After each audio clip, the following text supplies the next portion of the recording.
A very good afternoon to all of you.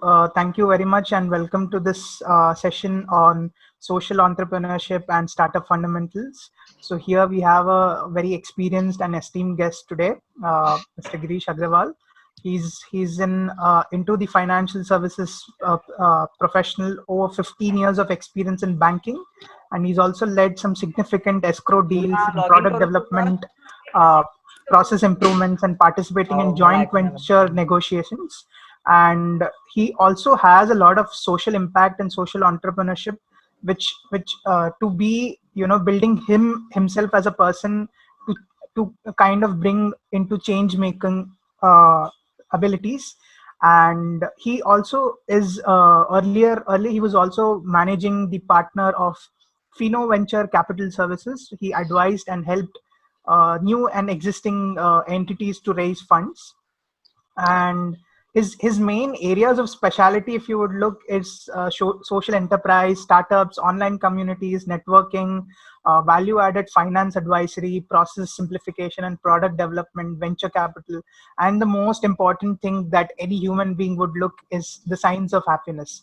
So that's how we have here Mr. Girish Agarwal with us to kindly share his insights and experience based learning about social entrepreneurship and startup fundamentals. So on to you, sir. Thank you so much.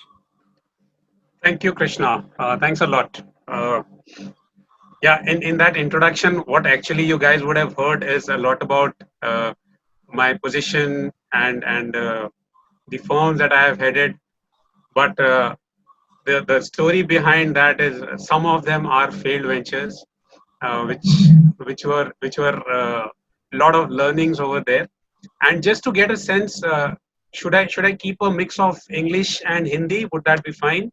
Yes, sir. All right, great. Thank you. Because I think that's how I like conversing.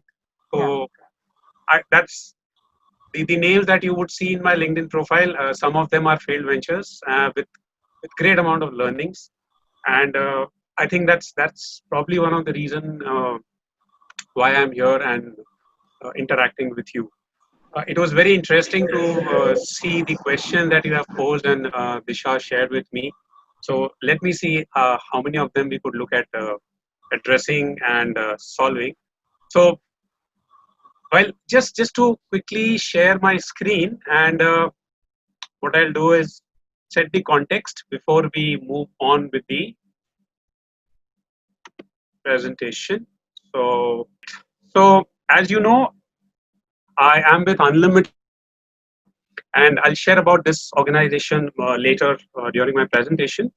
So I believe most of you are here, all set, all ready. Let's look at making it a little bit fun, and hope it also becomes an enjoyable experience of your life. So part of it, I would look at keeping it formal. Part of it, feel free to send in your what you like, what you don't like, questions, your thoughts. Keep them coming in the chat. And there are some key, I think, abbreviations which I would request you to just keep that in mind, because it does happen that while during our conduct we tend to mention these terms, and it happens that sometimes the listeners don't get a context to it. So social entrepreneur, I may refer to it as SE. A lot of people would have asked about impact evaluation. So impact evaluation is also known as monitoring and evaluation. And in future, you may have to hear this term multiple times, which is referred to as M&E. OD is organizational development areas. LD is leadership development areas. So the context of OD and LD is when we work with any entrepreneur, we work towards building their leadership, because they have to lead an organization in a sector. And we also look at working on various aspects of their organizational development. So these are some terms which I would suggest you would just want to keep it in mind. Okay. So here, what I would do is to start with, I'll just unshare my screen. You can see a question and a key. what I would do is I will request Abhishek to send you to different breakout rooms. So what we're going to do is we're going to create about 4 breakout rooms for about 5 minutes, and in each breakout room you could quickly nominate one person. And what needs to be done in that 5 minutes is, as a group, if you could come up with 2 key things that are on your mind today that you would want to be answered. Because taking 45 questions from everybody slightly is difficult. So let's look at you going in groups and agreeing on 2 questions. Each group has 2 questions. So if we have about 8 to 10 questions, we could see that they can get answered. So I feel that largely what the group has in their mind will get addressed. Beyond that, we could look at having a mechanism where I could Disha could reach out to me, or we could find some mechanism where I could take the questions and share the answer. So while you guys are typing the questions, what I'm going to do is Disha, if I could request, could you please just keep these questions handy, because the chat will keep on building up and these questions might just get lost in the chat. We'll come back to these questions. Is there an innovation process which is applied especially for social entrepreneurship? How can we approach government bodies? All right. So these are some questions which are I believe similar that Disha has shared with me. So let's for once assume I'll keep on sharing sharing my screen. And the bigger question today is, what is social entrepreneurship? Fair. So let's say we are about 40 in this room, and if each of you were to start an organization, irrespective whether social hai nahi hai, doesn't matter. So when you start an organization, you start it as a legal entity. Fair. So आपके हिसाब से what would that legal entity be? No technicalities, nothing. अगर आप आज शुरू करोगे, so what would you want to start as? Let's just understand what kind of, maybe you can raise your hand and unmute yourself and talk. Some of you can put it in the chat, so it becomes equally participative. Please raise your hand before I think you do that, so that we know that we can call it out. Yeah, hi. So, well, I already have 2 failed tech startups to my name. Congratulations. So, yeah, so that, I think I'm still quite gung-ho about the sector. So I think I would like to go in for the 3rd time. A bit more cautious though, with a lot more understanding. But EdTech as a private for-profit company is something that I would be. Okay, so let's not go into for-profit, not for-profit. Okay. Just keep that aside. Nature of entity, let's understand. What you mentioned, it was set up as? It was an education technology company. Okay, but what was it set up as? Uska nature क्या था? Legal entity क्या था उसका? Was a private company. Private limited. Am I correct? Yes. Thank you. So you set it up as a private limited. Brilliant. Yes. Hemlata has mentioned in the chat she would want to set it up as a society. Awesome. Anybody else would like to set up any other form, any other format? Or you would have done it, you would have tried. Yeah, Visha. Yeah, as an NGO, like is that different from a society? Like, so for now, NGO is not a legal entity. Okay. Yeah. It's a terminology, non-government organization. Yeah. But that's not a legal entity. Okay. I didn't know that.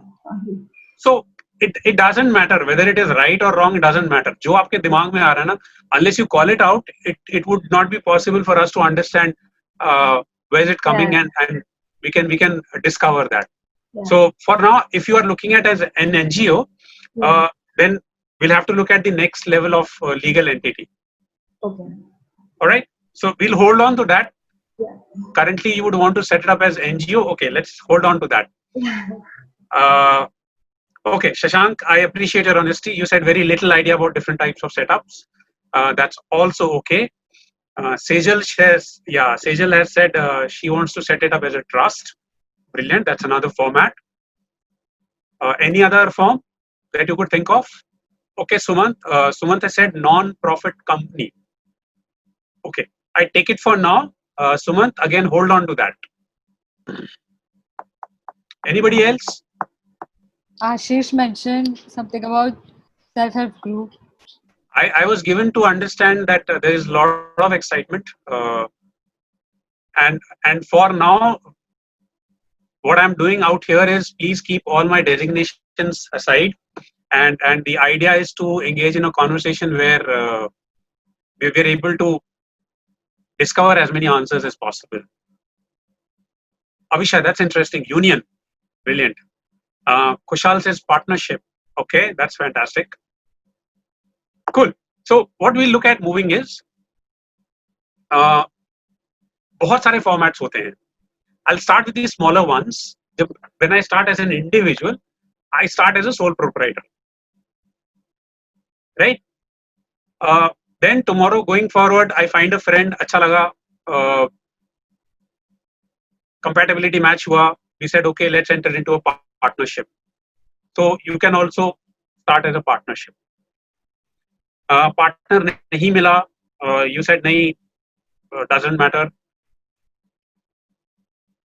I also read limited liability partnership. So partnerships has various forms. Partnership हो सकता है, limited liability partnership हो सकता है. I wouldn't get into deep, but that's a form of entity. Beyond partnership, you can also look at setting up as a OPC, which is called one-person company.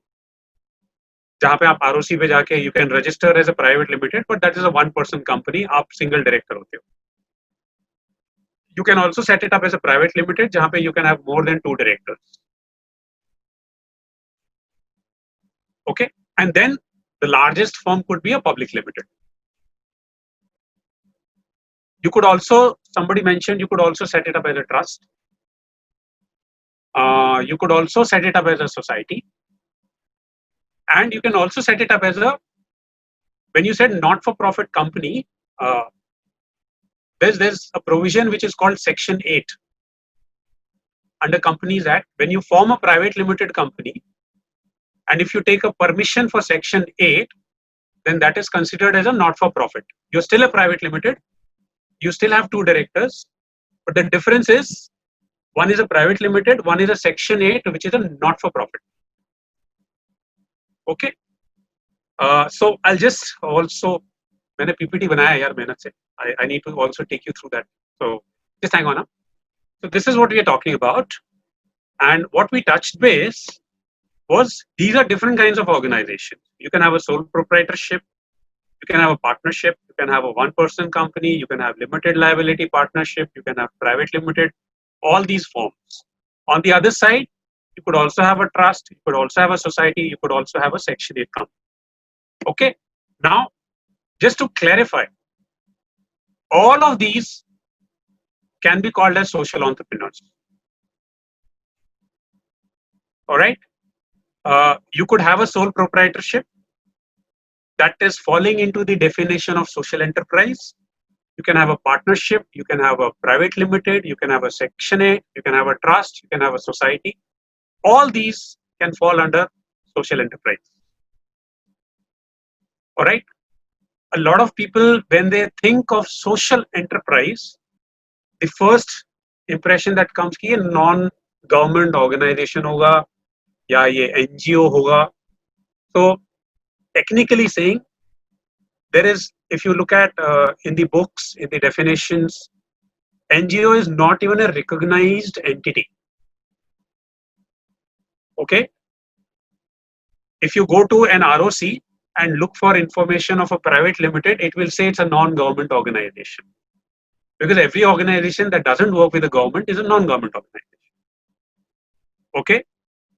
Now, when you set up an entity, you can set it up as a for-profit, you can set it up as a not-for-profit.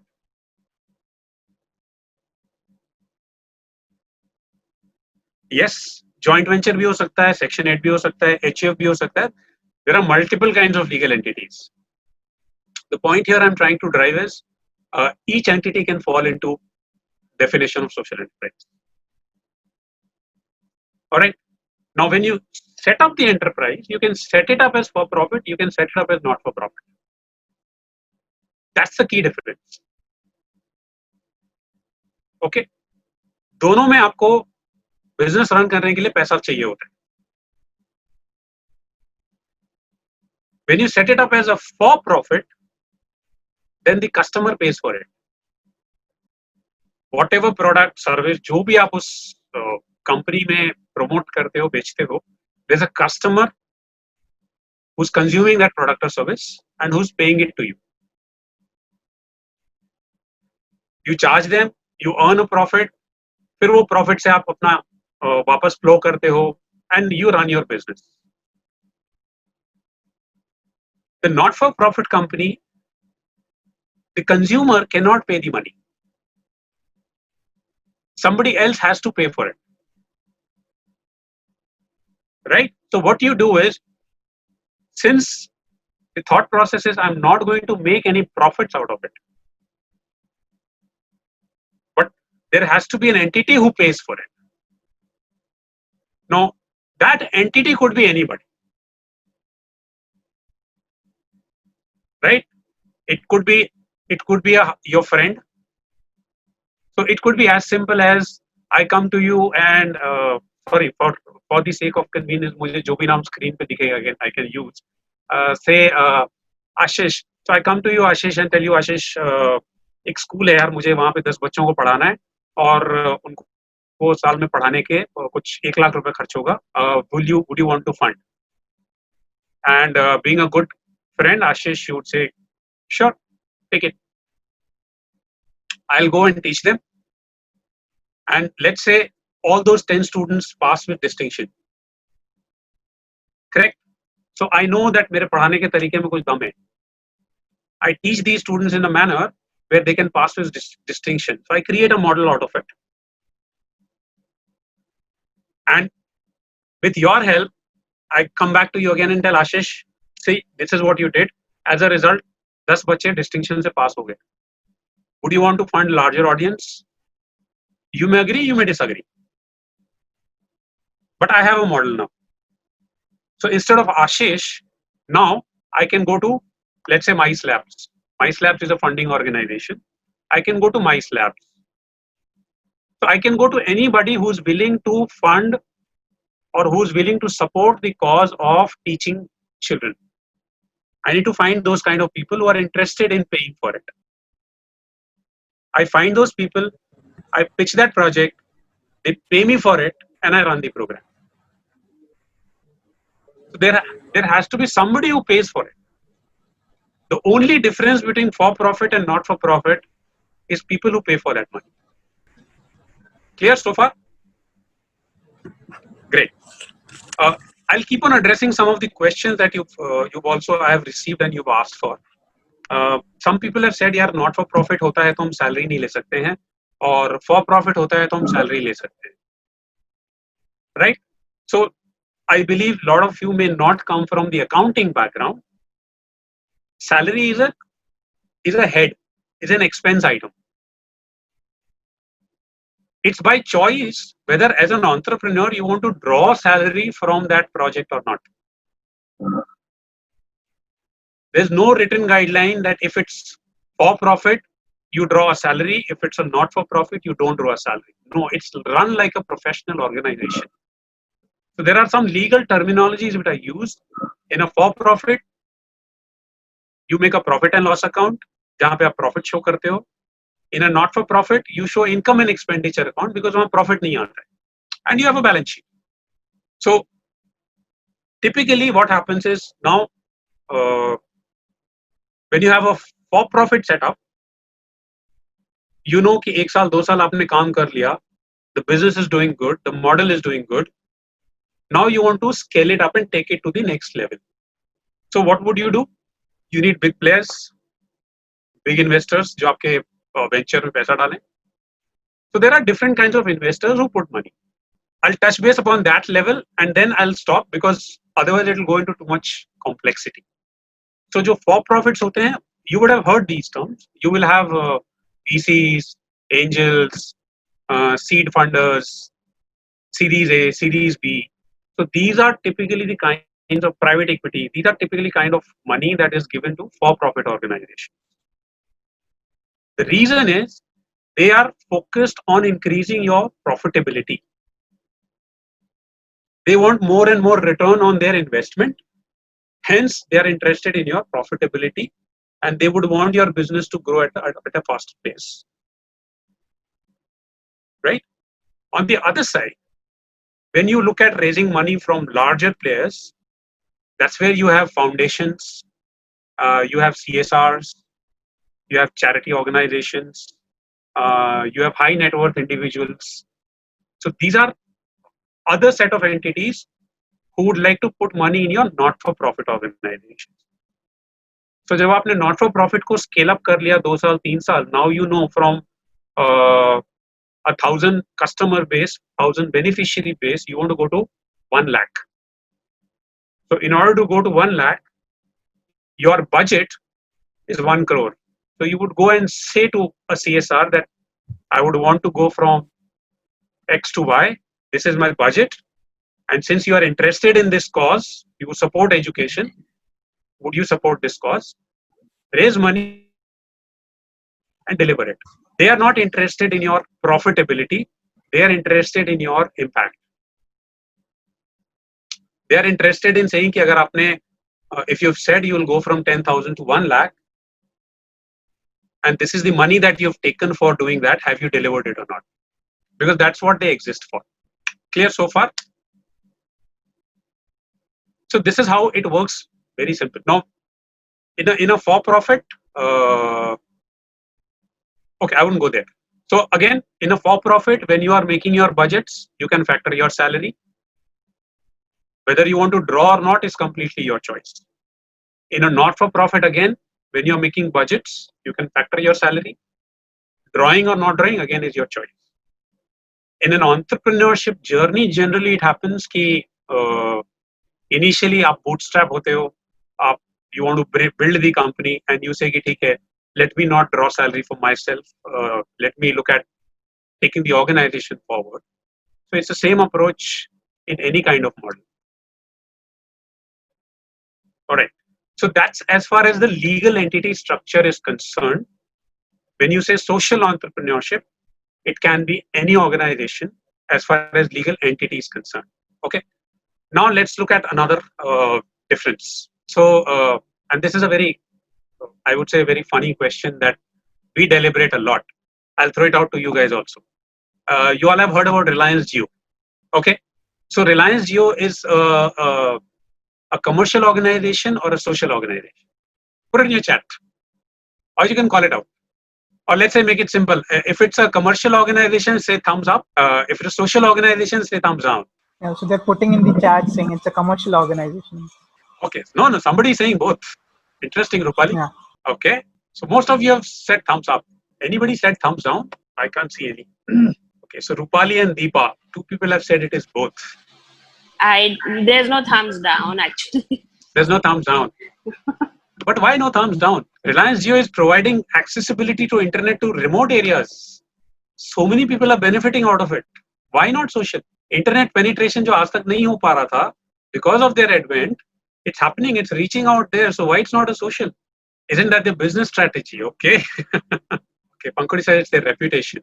It's hard to believe that something that comes out of Reliance would have a social impact. So maybe that's why. All right. So Reliance was an example I had taken. You can take any. I believe you can take any corporate example. You can take L&T. L&T goes and sets up power plants in the remotest areas, offbeat areas where so many people are getting job. Isn't that social? Yes, Sejal. I think you're quite close. Sejal says maybe because their main goal is not social benefit. Maybe they get cheap labor, that's why. Yeah. Yeah, I mean that's the point. Yeah. So there are both kinds of model that exist. So when you have a commercial mindset, now we've moved on from the nature of entity. You can have any kind of entity. Now when you set up an entity, your intent could be commercial. Commercial intent means मेरे को opportunity दिखेगा. It doesn't matter There's a customer who has the ability to pay. I'll charge them and earn profit out of it. Every organization will have a social outcome, but that is not their intent. You set up, even tomorrow, if you go and set up your own commercial ventures, you will provide jobs. You will set up manufacturing plants which will provide jobs to rural labor, but that's not you would focus on. It's an outcome of your venture. On the other side, when you look at putting up an organization as a social organization or something as a social entrepreneurship, then you're actually looking at solving a problem which addresses the mass scale, which takes care of a problem at mass scale, or it takes care of a problem at a deeper scale. So I'll come to mass scale and deeper scale later. But let's say, for example, if you're concerned with education system, for instance, a lot of people do talk about, and we come across a lot of cases from education. When you want to make a change, or a lot of people want to introduce life skills in education because they feel like education may be life skill nahi hai, aana chahiye. And you start working towards that. Ashish, you showed your hands. You agree with me, or what is it? Okay, fine. I understand that you agree with me. Great. So now what you do is you want to ensure that there needs to be a curriculum. There needs to be you would go work with some schools, create a content, and ensure that life skill gets introduced in the schools. Correct. So now once you do that, you would want to ensure that भले इसमें पैसा आए नहीं आए doesn't matter. Education system में फर्क आना चाहिए. And in order to go to more and more schools, let's say government schools, you want to reach out to government schools, government will pay for it.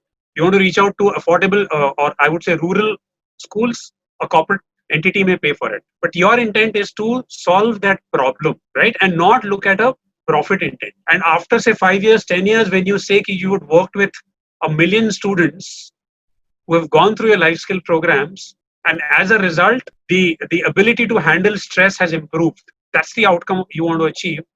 Is a social that would fall into social intent. When you form the organization, look at what you are aiming at, and both the kinds of organizations are okay. They coexist. Nothing is wrong. Nothing is right.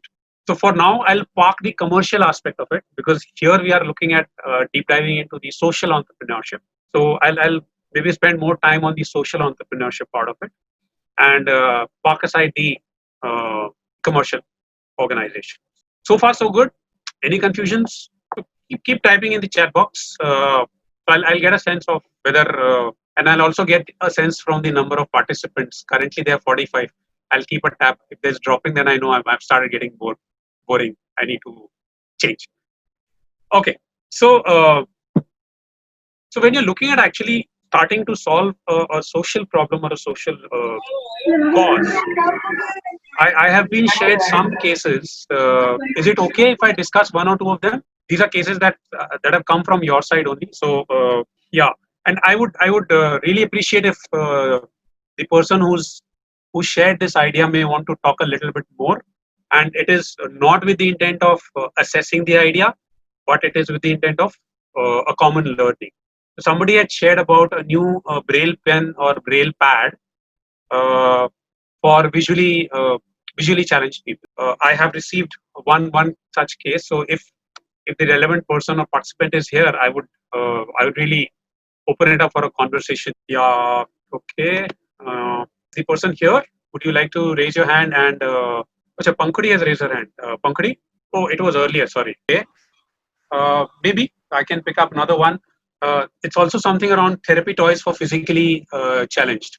I mean, my was play therapy toys for like victims of child abuse. So I guess that might be, or I'm not sure if it's mine because I wrote that. So no worries.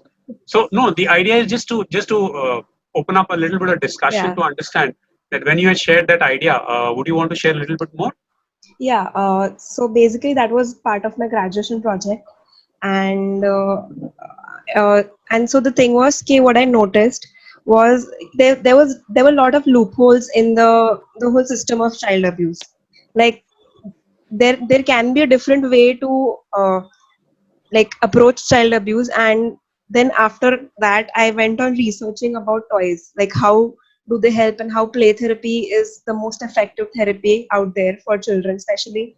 And that I understood that a lot of toys are literally useless or I can say redundant, like a toy that does just half of a function and that needs something other to support it.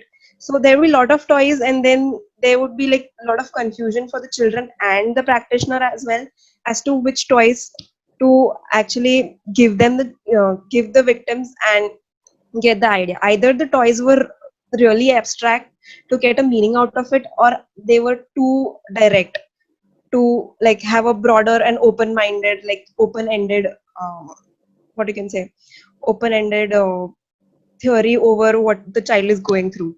So Right. I mean, either it was too vague or too specific. So what my goal was, my opinion or my brief was to design a toy uh, which is not specific, but at the same time not too vague also.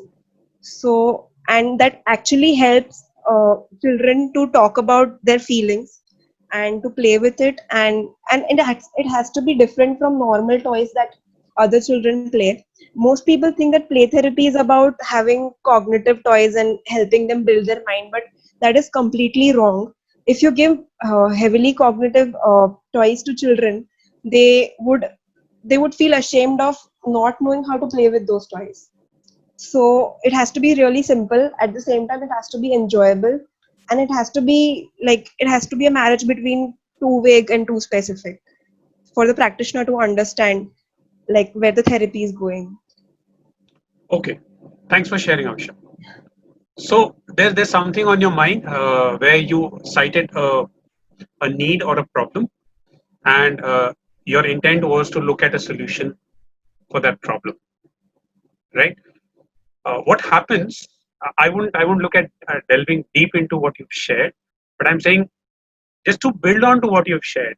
Most of the time, when we look at a problem or a need, we immediately look at identifying कि इसका क्या solution हो सकता है. In my experience, what I have seen is a lot of times, 70 to 80% of the cases, that is not the problem. The one that you are looking at solving right immediately, that's not the problem.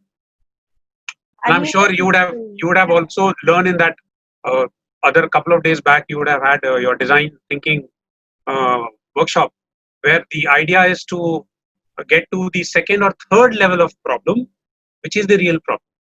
yeah, like I mean, the time was a constraint, and then COVID happened, so I decided at least I should finish my graduation project rather than having a systemic approach. I just like took a toy and like had a result so that I can deliver to the college. But yeah, obviously I want to take this forward. Sure, it'll be lovely to hear that, Yeah. Avisha. So whole idea is a lot of times we've seen people do not spend enough time on the problem, and the way we've also seen. And before I leave, I would leave you guys with a tool where you could spend a little bit more time in understanding the problem and how does it work around. So when I leave, I'll share that tool with you. For now, this is what is all about social entrepreneurship, forming an entity, and the legal structures around it.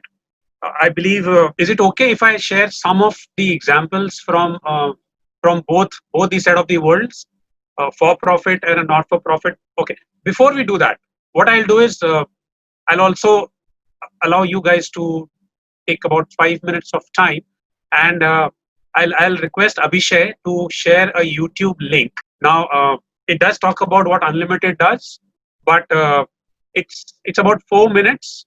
What you guys could do is see if you can watch that. I'll take about 5 minutes. I'll stay on hold.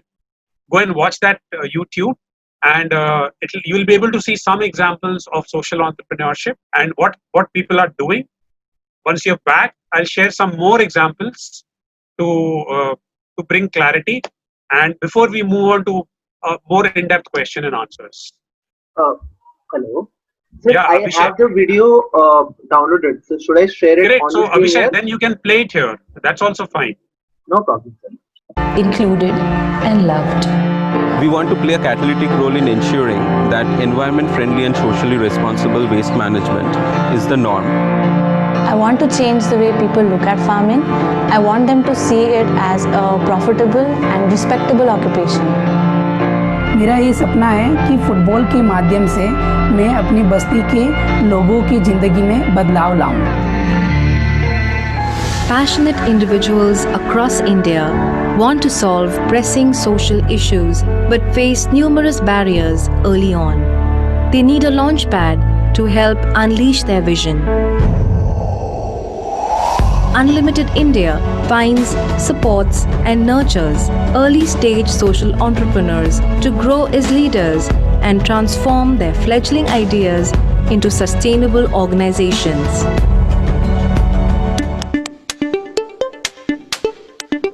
I thought that football is the best medium to bring them together, let them play and have fun, and then I will tell them the importance of education.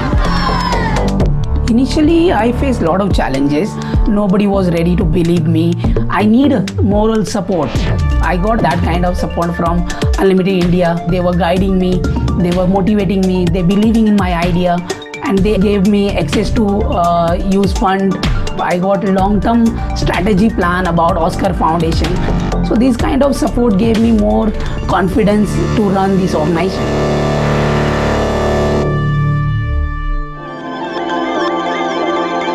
When I used to go out for community outreach, home visits, I've never seen a special child attending school. M.I.C.E Foundation was founded to educate special kids having no quality special education access. There was just a passion, and I wasn't aware that how I'm going to solve this problem. That is where Unlimited India helped us to define every single step that we took. It was like throughout handholding, from legal, accounting, registration, from model development, and theory of change and M&E tools. I mean, these concepts are very much important when you run or found any NGO. Unlimited India made me realize that I'm not just a social entrepreneur, I'm a leader too.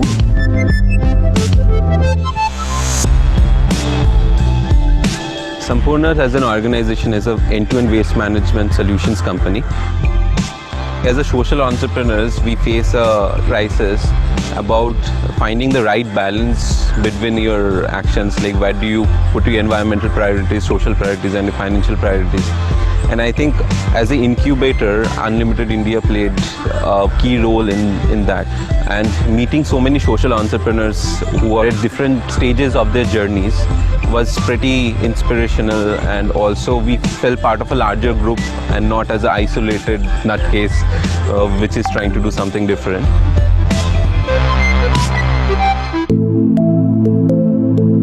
In India, nobody wants to be a farmer, right? Even the farmer's son doesn't want to be a farmer. We want to change that. The entrepreneurial journey is tough and it's very lonely. Unlimited India was like a friend, a mentor, and not just that, they were just a call away. Coming from a technology background, the product development part was easy for us. The business part was a little difficult. We did not know financial aspects of the business, the organizational aspects of the business, and incubation with Unlimited India, their mentorship, the hands-on workshops that they provided helped us organize all that into a structure, give it a good framework. Unlimited India really helped us transition from an idea level to an organization level. Since 2007, Unlimited India has worked with inspiring changemakers across sectors to drive positive social change. Mentor, understanding, guardian, supportive, collaborative, fantastic people, Creating confidence, connectedness, supercalifragilisticexpialidocious.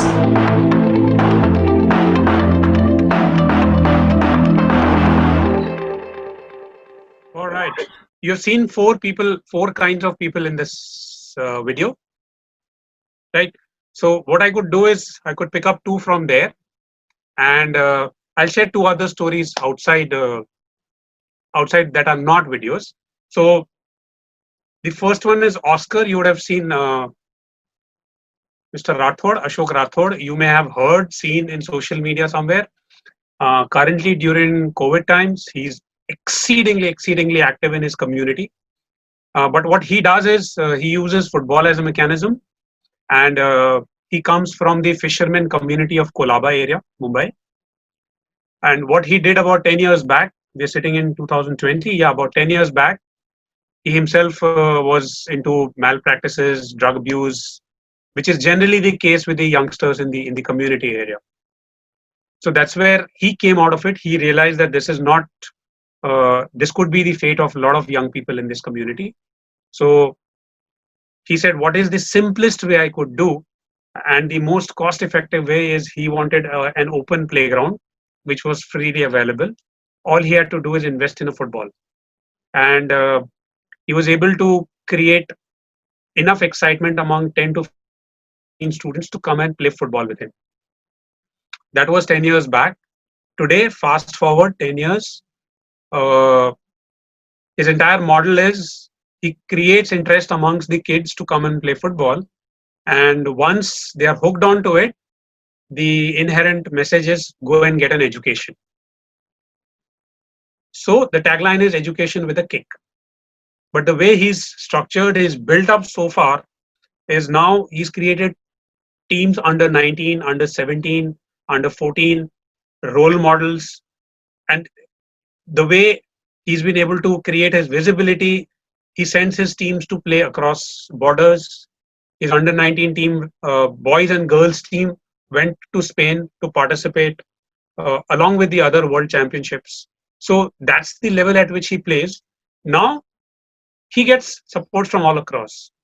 Top leading footballers of the world contribute a certain percentage of their income to his cause. But he knows very clearly it's a not-for-profit organization. To train one person for football in 1 year and get them educated costs an X amount, and that X amount gets funded. But that X amount also factors his salary and the entire functioning of the organization. So that's Oscar Foundation. The next example you saw, the young lady farmer who says the son does not want to become a farmer. She's Renuka from Bioprime. Bioprime Private Limited. It's a for-profit entity where they design agricultural input products which can be used by farmers. These are 100% organic bio-repellents. She's an agri expert. All these products are designed in-house through research, and then she has a distributor network through which these products are disseminated in the market. But the whole idea is these are organic products. These help the farmers in increasing the organic output in the country, which indirectly leads to improved quality of produce. That's a for-profit organization. It's a private limited, but it has a social outcome. Make sense? Any questions? Basis what I've shared, examples that you've seen. Okay, I hear some claps. Say that the model that Oscar Foundation actually acquired. So it's really fun to see that they were actually giving something and indirectly wanted to do something else with it. Yeah. And that's a smart way of actually marketing out an idea or even getting people to do something on board, getting them on board. Sure. So I think you can use that idea in so many businesses to indirectly, just help people to understand the deeper meaning of what we're actually trying to do. So I think it's a really brilliant concept. Follow Ashok on his Facebook. Please compliment him. I'm just a facilitator of the information. Yeah, and yes, I have met him, and he's a great friend, fantastic human being. So maybe sometimes, some other time, if I do get an opportunity, and if we can structure this conversation, we could look at inviting one or two of these people also to chat with you. Sure. If that works in future. The interesting thing is, like few of my students I teach in non-profit, few of them actually learned football from Oscar Foundation because it's in Mumbai. Nice. So that is very interesting that I never knew that it was under UN Limited. But it's interesting that they keep on telling, okay, I have this football practice and the teachers are teaching this like this.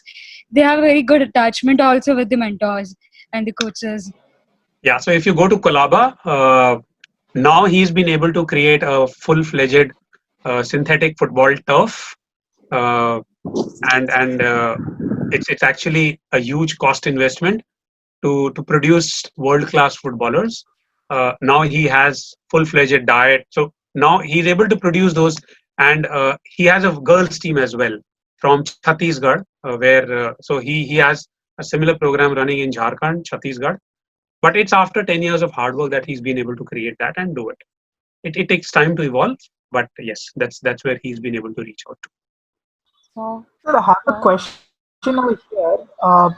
Would you like to share some of your, of course, your mentees under you who's been incubated with these kind of various organizations? What are these people trying to build up right now during this pandemic situation? Because everything is closed, and I think that's a relevant question which everybody would want to know. Yes, I think amazing. It's the kind of initiatives these people are doing at the present, but what is it they're doing right now during this pandemic? How are they trying to keep up to the same thing?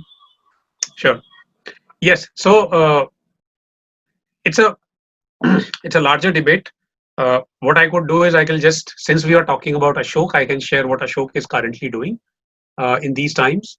One, of course, his entire team of volunteers is engaged in supporting on-ground people and the community. So he has a responsibility towards the community that he supports. So by virtue of fundraise, he has a lot of sources, and of course, Unlimited are also connecting him to people who are interested in supporting the communities across the world for their basic needs. So that's where the funds are coming, and his team is acting as the force on the ground to ensure that those things are getting delivered. On the program side, he's created a lot of digital content of 3 minutes, 4 minutes, 5 minutes video on football techniques. So he's created that digital content which is sent across to all his football players, where they could learn these deeper nuances and be in touch with the subject. So currently, yes, he's using technology, number one. Number two, he's also focusing a lot on their diet. So in normal circumstances, when you are out, you may not have the time and the wherewithal to focus on your diet and physical fitness. But by virtue of, again, the video coaching and the video teaching, he's focusing on their diet and their physical fitness. So when the lockdown is over and when these kids are able to come back on the ground, they are they're not away from the subject. They're still in the subject. They're still in the contact of what they have been doing, and plus they've also worked on their physical fitness and diet. So that's how he's working currently, right? A lot of organizations that are into education have gone online. They've converted their entire content into digital curriculum, and they're looking at multiple ways and means by which they could look at disseminating that content to their recipients. So this time, this lockdown time has actually worked both ways. People who could not see it as an opportunity to discover something new are struggling. People who've taken it as a opportunity where this can also happen, and let us be prepared for this. So they've taken it as an opportunity, and they're looking at figuring it out ways to improvise, because they know that the world is not going to be the same. So there are multiple ways which people have evolved and worked towards. They formed collaborations. One good thing I've seen happening out of this is collaborations, which earlier was not happening. Now the situation has forced them to collaborate. So those are some of the things that are happening during these lockdowns. But as I say, waste management बंद नहीं होता है. Waste फिर भी generate हो रहा है. People in the waste management are still working. Agriculture बंद नहीं हो रहा है. Farmers need to work. They need inputs. So the work still is happening over there. A lot of work is still happening. There was a time of 1.5 to 2 months which was completely shut down. But after that, I think it's getting back to normal. Samyukta, I see you raising a hand. I just wanted to know, in the initial stages, how do you go about convincing people that your product works? Like, for example, the organic, I'm not too sure as to what kind of things they develop, but how do they go about convincing farmers to use their products versus what they're already using? That was my question. So with farmers, it takes time. What works, to answer your question about in case of Renuka, what she did was she reached out to farmers who had larger piece of land, and let's say if you are a farmer, you have 5 acres of land. You could go and tell the farmer that this is a well lab tested product. These are lab reports, and these could increase your productivity or quality of a produce. Would you want to test it on a part of your land, maybe not even half an acre, but a portion of land, to see whether it works or not? Right. So for a farmer who's got 5 acres of land, uh, it's not an issue for him to experiment something and see whether there's a high probability of things working and he getting a larger produce. Once he sees that, he's open to replicating it to a larger farmland. Once you have one farmer with 5 acres, the word of mouth in the farming community goes faster. So to your question, it's very difficult to find your first 10 customers. And once you get that is when the traction starts to happen, right? What's And that's where I said, if you look at what is the problem that you're addressing, and if you offer a solution where the person sees from the angle of the problem, the likelihood of adoption is faster, right? A lot of times we've seen, I create a product and then I go out in the market and try to find the need for that product, and then I look at selling that need by highlighting the features, or maybe saying competition ऐसा दे रहा है, competition ऐसा नहीं दे रहा है. So that's where it becomes very difficult to get the adaptability in place. But if you look at from the need angle, then it becomes easier. Does that answer your question, Samyukta? Absolutely, yeah. All right, super. Yeah, Visha. Yes, my question was like, do most of the social entrepreneurs do marketing of the product? Like, how do they do it? Because they can market it in a commercial way also, but then state it and have a marketing strategy where they actually tell people it's not for profit, but it's a social this thing. So I mean, I haven't touched that topic, so I would want to know more about how do social entrepreneurs go about marketing their stuff commercially. Multiple ways. Like if you go to Oscar's page, maybe you would see dedicated video content which talks about the story. Another way is you share stories about the success stories of your own projects. Third, if you look at the most high tech way of doing it, I can share a case of Desi Hangover. If you go to their website, it's a very I would say well done website, and you buy shoes on that website. Now these shoes are made by artisans from Kolhapur, so you would say Kolhapuri chappal, big deal. But what these guys have done is they've gone and interacted with 400 artisan families of Kolhapur, and they've told that what you've been doing in the past is the perception that the market is carrying about you, right? You need to change the entire perception. Can a Kolhapuri made by an artisan be worn with a Manyavar outfit, right? So Desi Hangover is looking at changing that perception. And when you go and buy one pair of Desi Hangover and you tap your mobile on that shoe, it's got a barcode. And you tap your mobile, the barcode will read, and you will be able to read the entire story of the artisan who has made your shoe. And how much of a difference you've made in his or her life, right? And after 2 years, if you still tap on that your shoe, you will get an updated story of that artisan, that 2 saal pehle, now where is the artisan? So they track the artisan on a regular basis, and at the back end you will be able to connect yourself with that end story which you have supported right at the time of purchase. Yeah. Right? So now this is something very interesting which becomes a sellable story. Yeah, but like again, like what I was asking was, okay, how do that shoe ka thing gets marketed? Like for example, I didn't know about this, so how do they go about marketing it to the normal people or people who are going to be the customers? So one, Desi Hangover of course is available in the retail outlets. It's also available online. It's an e-commerce platform.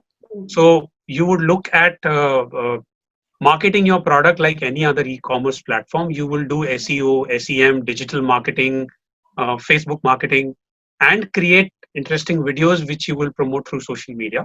So those are the regular mediums by which you create your marketing and visibility. Okay. Okay. So like they also market it in a way that commercial entrepreneurs do, but I mean they do talk about their social impact. Like I mean that's what I wanted Absolutely. to know. Yeah. Absolutely. So the universe is the same. I think the idea is how do you look at creatively finding your space within that entire ecosystem. And I'm sure you would know if there is a resonating story that you see on a WhatsApp or you receive on a WhatsApp. It doesn't take a while for you to just forward it to across to everybody. So it's just a matter of getting that connecting story and making it viral. Okay. Any more questions? Sir, Pankuri has raised her hand. Yes, Pankuri, please go ahead.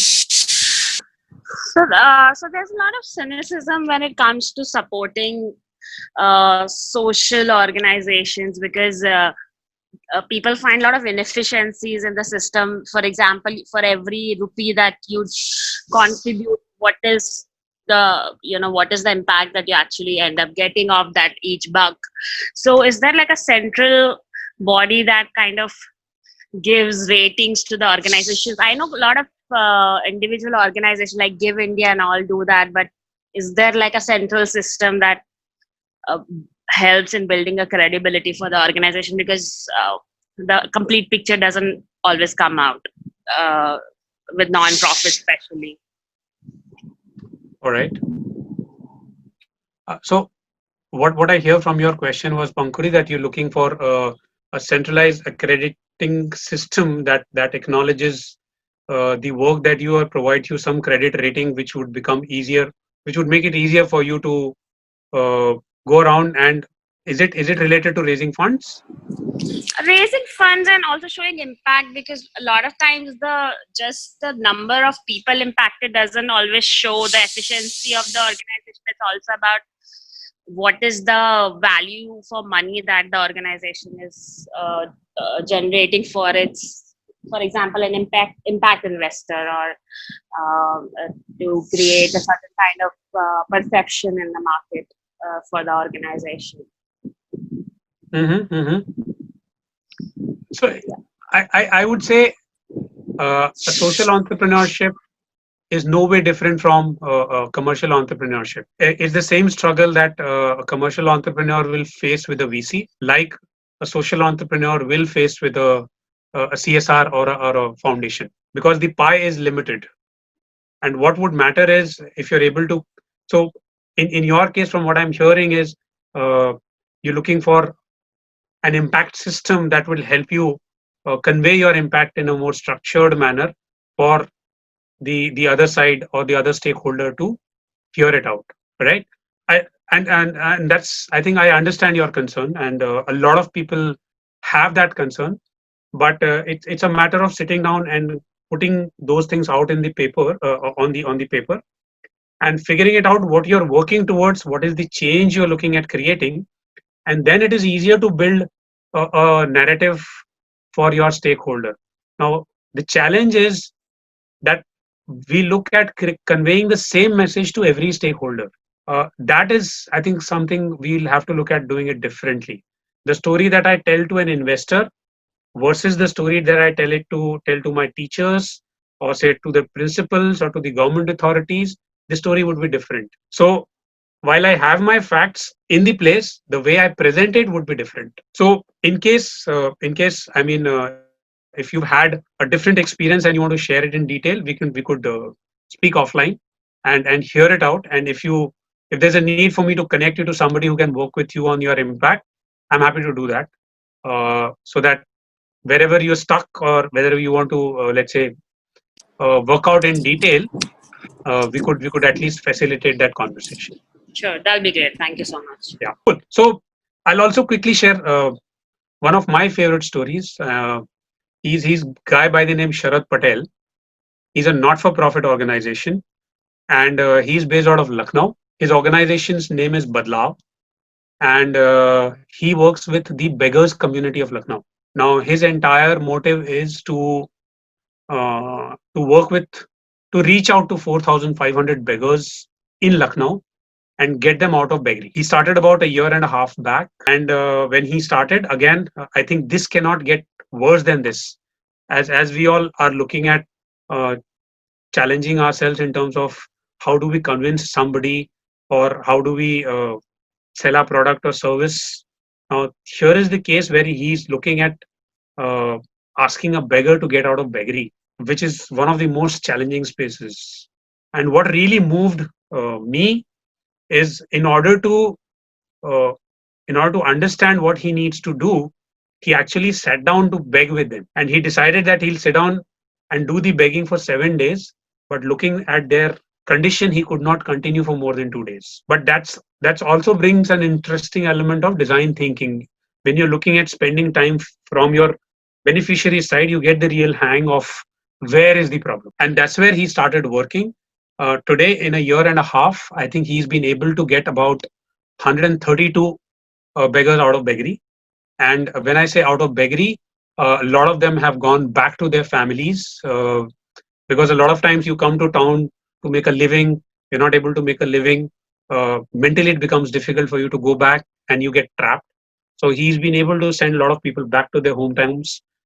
Some of them have reunited with their families after 10 years, 12 years. A lot of people have been upskilled, so they have their own plumbing work. They have learned to do make chart, and they have their own chart counters, or they have been put in the selling of daily selling of water. They become rickshaw pullers, but a good bunch of them have moved out and have started earning on their own. And parallelly, what he does is, a lot of beggars who have their families, he runs a small school where where their own beggars, these are beggars who are educated. So these beggars go and teach these kids in the school, so that these kids get a formal education, and they are admitted to the regular schooling system. About 70, 90 of these kids have been put in the regular schools, and that's about more than 100 beggars have got out of beggary. And he's a man of steel, though he doesn't look like, but he's the man of steel. I'll just bring up his.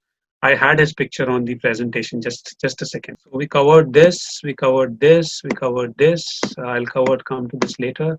Yes, this is Sharad, and this is Sharad with kids in a makeshift school, talking to them. And these books, pens, all these things come from people who support him. So this is again a not-for-profit example, and I'll cover one more for-profit example for the day. So this is a guy by the name Ankit, and again 3 years back, Ankit belongs to Kanpur, and 3 years back when he was visiting, normally जब जाते हो, it's a habit कि हर सोमवार को आप मंदिर जाते हो, शिव भगवान को फूल चढ़ाते हो, and you offer milk, all those things. He also used to do that. And then one fine morning when he did that, he wanted to find out कि ये फूल और ये दूध ज्यादा कहाँ है, and he started to investigate that. And eventually he figured out that this entire flour and every kachra goes to Ganga, because most of these temples are situated on the banks of river Ganga.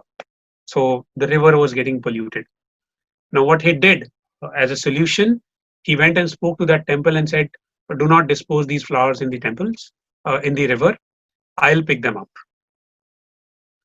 So, and what he used to do is pick up those flowers and segregate them. So if you look at a flower has two portions. One is the main bud, which is the colorful flower with petals. And then there's the bottom part, which is the stem, which has got the green and the leaves. So what he used to do is separate the flower from the stems, and also move these packets, जो दूध के साथ दूध के packets होते हैं, some glasses, thermocol cups. All these things are segregated, but the larger chunk is what you're left with is the flowers and the stems. What is done with the stems is this stem is a wet material, it's a wet waste, so it's converted into compost, and that compost is sold online to the farmers. What is done with the flowers? These flowers are dried up and converted into powder. So if you dry a yellow flower and convert, it becomes yellow powder. or likewise, and then these powdered is converted into paste, which is converted into incense sticks, which you call in Hindi as agarbatti. So and all these agarbattis are sold online. So you can use these agarbattis made from temple flowers that have been offered in the temple. So it's also got uh, a religious feeling to it. But having said that, what he did was uh, fast forward today, all the 21 temples of Kanpur give all their flowers to him. He set up a huge manufacturing factory outside Kanpur. And what he has done is he said, in the outskirts of Kanpur, there are a lot of women who do very menial jobs. He said, I'll move them from their menial jobs to get an honored job. So every day he sends a bus which picks up these women, gets them to his factory. These women are taught how to make these incense sticks. All these women are his employees. They earn a decent salary every month. And so he is actually, the secondary outcome for him is providing livelihoods to women, but his primary outcome is to waste manage. So today, almost 10 kilotons of flowers are being prevented from entering Ganga. And as this is the story about 1 year back. Now the same model is being replicated at Tirupati. Uh, Tirupati has invited him and asked him to do something same. So all these flowers that come to Tirupati get picked up and get converted into incense sticks. So now he's also been provided a lab at KIIT, Kanpur IIT, where constantly there are two researchers who are researching and finding out new products that can be made from these flowers. So as and when you find new products, they will start being sold on his platform. You can go on his website. The company's name is Kanpur Flower, and his product is known as M.I.C.E. You could go and buy it online. So on the forefront, it's an e-commerce portal, but at the back end, it's a hardcore social entrepreneurship model. So yeah, I could go on and on, but due to paucity of time, uh, I think what was very common to most of these cases, and that's what we also look at seeing when we look at interacting with anybody purely from the social bend, is what's the problem that you're looking at solving, and because that's where lies an opportunity. So I think that's the key that I would and yeah, as I was saying, I would keep that slide open and one sec. So there's a tool. Have you heard about a tool called Problem Tree? No? Okay. I'll open that tool. You guys can find it on Google also, but I'll show you for now so that you get a hang of that tool. So it's a metaphor of a tree, and the way it needs to be seen is you start from the trunk. Trunk is the main problem. Now, if you let's say talk an example of women empowerment, let's say the country there's a problem of women empowerment, and I want to work on women empowerment. Now that's the main problem. But now when you say women empowerment, which aspect of women empowerment you want to work on? Now that's where you start moving towards the roots.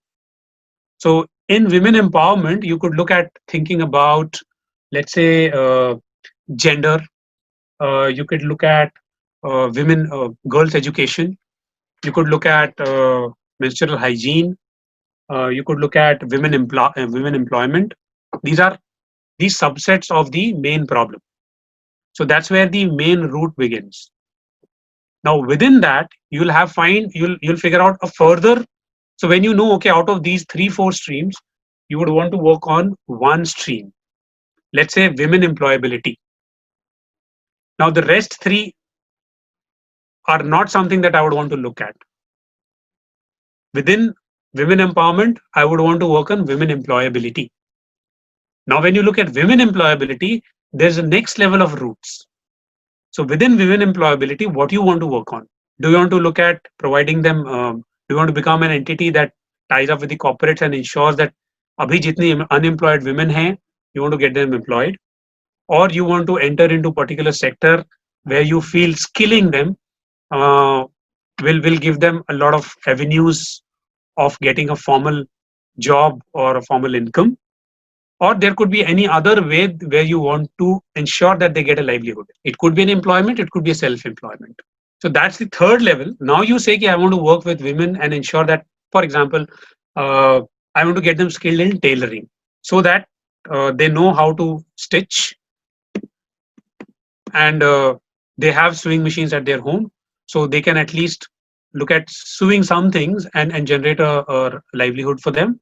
Or I could get them placed to handloom weavers, I could get them placed to small manufacturing units. That's where you start working on that problem getting addressed. So similarly, when you look at your respective problems, how do you look at the route at which you want to work? Now that's when you go towards the root. When you go up towards the branches, it's the consequence. So if a woman is not employed, I start again from the trunk. If the woman is not employed, which is the main problem, what is the consequence? It could be multiple consequences. Okay, let's hear from. So when a woman is not employed, what are the consequences? Just few of them, one or two. When you see problem at large, due to women unemployment, there could be some issues, some problems. They are never independent because they're dependent on Okay. someone to take care of them. All right. Yeah, Hemlata also said something similar. So there's a large dependency. Balance issues between home and work. Okay. The economy loses half its workforce by not having more women participants, more women participating in it. So it's a larger economic problem. Okay. So can I rephrase and say that the workforce participation of women is less? Yeah. Okay, fair. So I'll stay with these 2-3 things. Now, what happens is when you work in your particular root cause, let's say coming to tailoring. So when you empower the women, so when I look at empowering a woman in tailoring, I see that she will get an equal say in the society, and hence you will find women developing an agency. So now you know the core problem, what you're working on, and what is the result. This is what you call as clarity of vision. If you're able to come with this part, then you know nobody can move you then. This is my vision. And this is where we spend a lot of time. I've given it to you in 10 minutes, but this is where we spend a lot of time in identifying what's the cause and effect of the problem that you're looking at solving. So you guys could take this tool, read it up on Google. You'll find enough videos on it, and work on it.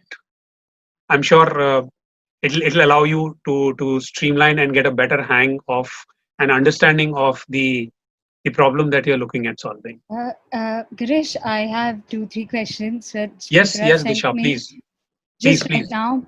So first question was, I have a failed venture in social entrepreneurship, and while going for funding, what I have realized is the companies and the venture funders, they ask you for traction, customer traction.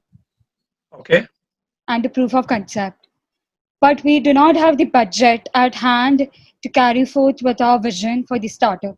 So how do you get it validated with limited resources in hand so that you also get an support for mentoring and funding to grow as a company? All right.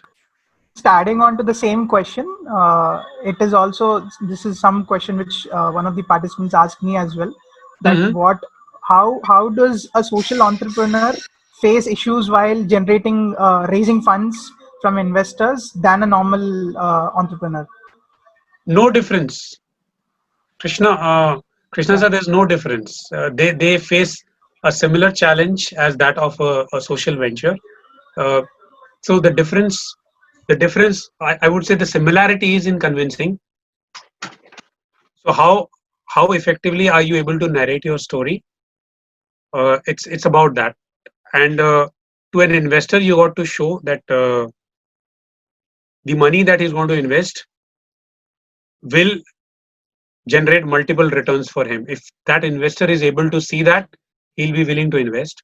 On the other side, if you're talking out to an impact person, then the impact person would want to see that your intervention is actually leading to some results. If we are not able to show that, it's very difficult to go out and raise money. And coming back to Disha, what you asked was, see, there's always a stage when you look at reaching out to larger funders. So typically, when you enter into any social entrepreneurship, right now, let me stick to that. Some of the immediate ways to raise funds is you could participate in competitions. Right? There are a lot of competitions that are held. There are a lot of awards that are done, conducted. You could look at participating in them. And another way of raising funds is, of course, you look at your family, you look at your friends, you look at your people who are around. That's the second piece. The third, you could also look at a bunch of our entrepreneurs look at working on their own respective projects part-time.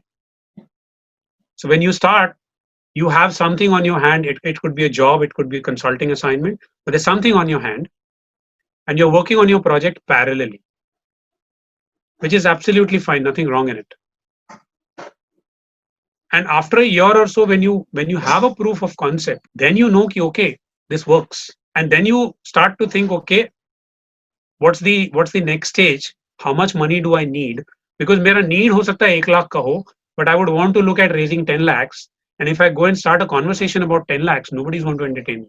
So it's a stage appropriate conversation. Her stage ke liye, there's a different audience that I need to engage with. Somebody will buy into me. Somebody will buy into my story. I think you're answering the question, and I'm glad you mentioned it's a stage appropriate question. So that's there for sure. And another question I got was, just a second, while dealing with government partnerships as a social entrepreneur, what should I keep in mind when I'm approaching different local municipal authorities, etc.? Okay. So when you mention about, see, there are two bodies. Government bodies are larger. I understand them to be larger entities. When you're looking at local authorities, they are the smaller ones. So what's important is, I wouldn't know in what context is being asked, but I can again come from the experience we've seen that which sector are you in. So let's say if you are in education sector, it's good to go and establish good credible relations with your BDOs, district officers, education officers. Some of the interesting ways I've seen in the past is people invite them for events. So whenever they do events at colleges, schools, they invite these people, but it becomes a foot in the door for them to build on a relationship. And it is also a way to showcase your work to them. And once you have that, then the possibility to open the conversation opens up. Right? So that's how you start building on a conversation with them and loop them into your area of interest. So that's one. I think that's one space where you could look at leveraging. Another space where we have seen people take a lot of leverage on is the local clubs, the Lions clubs and the Rotary clubs of the world, where you have a very affluent crowd and they're more than willing to support social cause. Right? So if you can leverage on that connect, and if you have family members or friends who can put in a word for you, invite one or two of them for your events. So the best way is to showcase and let them know your work, and then start building the engagement. So then one leads to two is easy. Like a while back, I think when Samyukta asked that question, that initial 5 or 10 takes time. Similarly, when you're looking at local authorities, another way could be somebody who's already engaging with them.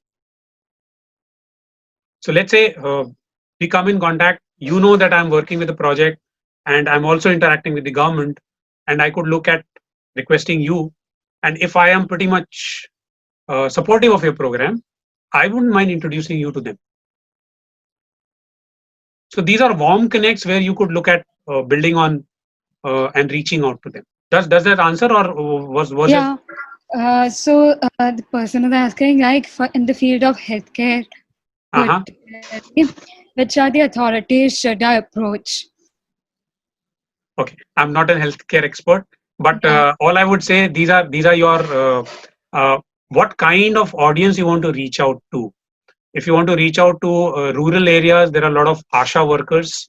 Uh, then you have public health cares. So you got to understand how the system works, bottoms up, and which level of the system is would be most easiest for you to penetrate, right? And from there you could look at moving up the ladder. Okay. So you have district health centers, public health centers, then you have regional health centers, district health centers, then regional health centers. One leads to the other. So if you're able to, and I'm assuming that this is something got to do with mass healthcare. So if you're looking at doing that, then a partnership with that, or if you get incubated by incubators or organizations, or let's say the college that you are working with, these entities will have some connects to the local bodies. They could connect you, because for you and me, this could be my first year in the college, but a lot of previous students would have done the work. uh, Somebody or the other would have ventured into similar space. Can I leverage on that contact? Okay, thank you. And another next question that we have is, how do you, what is the process of getting enrolled in an incubation program, and what should we expect in return? Like, is it about equities or shares and royalty? What to expect in different incubation programs? All right. So there are various kinds of incubators. Mm, Unlimited, I'll come to the last. But there are primarily two or three kinds. So one set of incubators only support for profits. Okay, and again, when I say for profits, these incubators could be for profits in the commercial space, for profits in the social space. So you have entities like Social Alpha. Uh, you have entities like Upaya Ventures, uh, your Startup Oasis. These are incubators that are present in the social ecosystem, and majority of them work on an equity basis. So they would look at funding you for a nominal equity, but over and above, they also have a system of mentoring and providing you that additional support. So that's one set of incubator that exists. There are another set of incubators that are purely not for profit, like Unlimited, where the way we operate is we don't charge any equity, we don't take anything in return, because we also exist as not for profit. So everything that we conduct is factored. Our own cost is also factored as a program cost. So when we onboard an entrepreneur, the idea is that the entity who's given us the money, they have given us the money on the pretext of finding some entrepreneurs for them, right? So let's say somebody funds your institution, M.I.C.E, and tells you that could you produce 5 excellent design thinkers in the next 1 year, and you would say, yes, we'll be able to do it, but in order to do that, we'll have to maybe expose them to a content from UK or international university. There's a cost attached to it. So if you're able to incur that cost, we'll be able to provide that kind of quality. So if the org funds you for that, you can work on that and produce that kind of design thinkers. Similarly, when we reach out to our funders, we tell them that since your space of interest is, let's say, disability, we'll be able to find you good quality entrepreneurs in disability. We'll groom them in 2 to 3 years and then present to you. And there's an X cost to it. So this allows them an access to new ideas, new projects, but at a stage where they can fund them. It's not possible for them to fund an idea stage, but for us, it's possible. So we become an intermediary to the larger organizations and also funnel to the larger organization. So that's those kind of incubators that also exist. And then of course you have the rest of the world where you have the venture capitalists and the angels and the seed funders, private equities. So you have those kind of funders also. The incubators. So in the commercial space, you can have an accelerator program like AHA Ventures, Startup Zone, then 10,000 startups. There are many of them. Okay, thank you. I think we're a bit done so far. And another question we have. Yeah, एक minute बचा है. Anybody going on है. Yeah. So my question is, what about social entrepreneurship and providing architectural services? Do you have any story with you about it, or do you know someone who is working on that? Providing architectural services. Yeah. Whew. I know of a case that we came across recently. These are two young entrepreneurs from Gujarat, and they had spent time in Anandwan, Gandhi Dham mein shayad kahin pe. There's Anandwan, which where you do a lot of community work. So when these guys were doing community work, they figured out that housing is a big issue, and in India, one solution does not fit all. So depending on the geography, each geography has a different kind of material available. So what they're doing is they're saying that they picked up a geography and they said in this geography there are these masons available who have the skill to work in this geography. There's a raw material available in this geography which can be used to construct a house locally.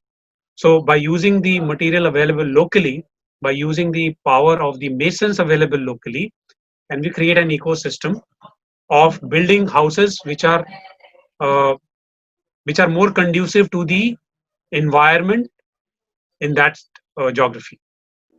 So they have, on that basis, on a trial, they created a house in Anandwan, and now they've gone to a village in Gujarat where the villages have bought onto their concept, but in order to showcase, एक आपको model बना के दिखाना पड़ेगा.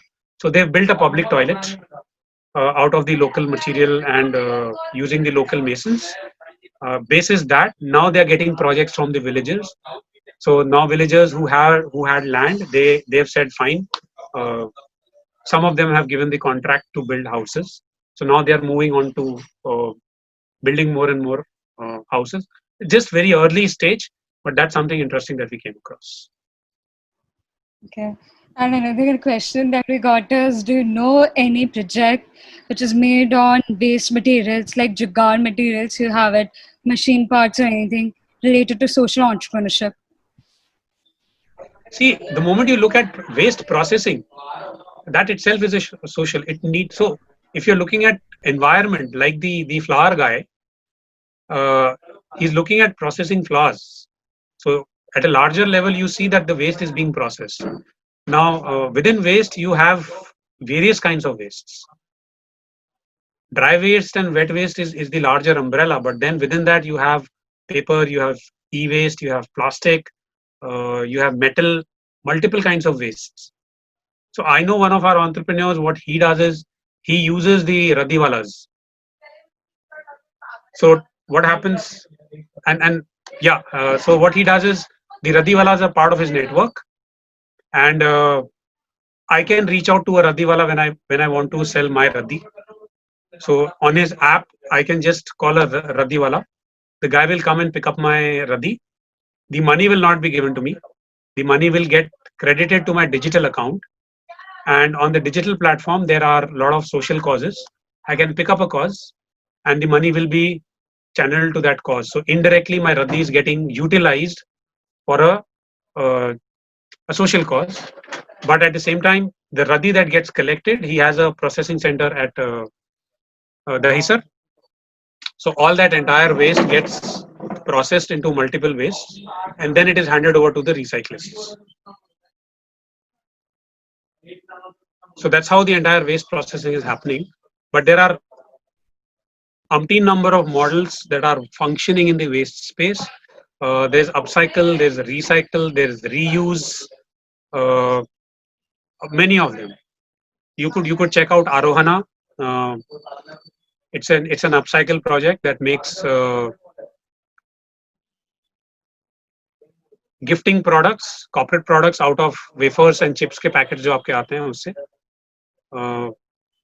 Yeah, and they do phenomenal business. So yeah, there are multiple that, but that's it for now. I think otherwise it'll stretch for too long. I hope it was insightful for you guys, and 2 hours are not enough for answering all the questions that's there on one's mind. But basis the question that I received, and basis I wanted to keep it very simple without complicating it. So I hope this has been useful, though the number of participants has come down. But still, I feel 60% attendance is a good attendance for me to be here for 2 hours. So thank you for hearing me out, Thank you and so much, sir. I appreciate your participation. So thank you so much, sir, because I am pretty sure a lot of participants who had the questions related, what is non-profit, social entrepreneurship, how is it different from commercial, it is getting cleared. A lot of the concepts also got cleared, and the stories and the case studies you gave were really different. And something I don't think so I will forget, like the ones you had in the video, as well as the example you gave about the flower, the MIC.E example. So thank you so much, Farad. Thank you, Disha. Thank you, Krishna sir. Thank you, sir. Look Thank you forward so to meeting much. you someday. Definitely, And definitely. yeah. Yes, sir. Sure. Thank you so Thank you, much, sir. everybody. I Have think a great time. Stay safe and good day. Thank you so much, sir. Thank Thanks a you. lot. Thank you. Sir, if we want to reach you, okay, is he on? I don't know. I guess. Did somebody we say anything? Yeah, would you like to share your email ID or contact details so that if the participants would like to reach out to you? Yeah. Disha has my email ID. Yeah, I will share it with you. I will share it So with you guys. Disha could share with participants. Yeah, I'm just sharing it here only in the chat. On behalf of all participants and the startup and crowd, I would like to extend my gratitude towards you, sir. Thank you so much for joining in and sharing your valuable insights throughout the session. Thank you, Krishna. Thank you. So I've shared the link with you guys. So just check it out.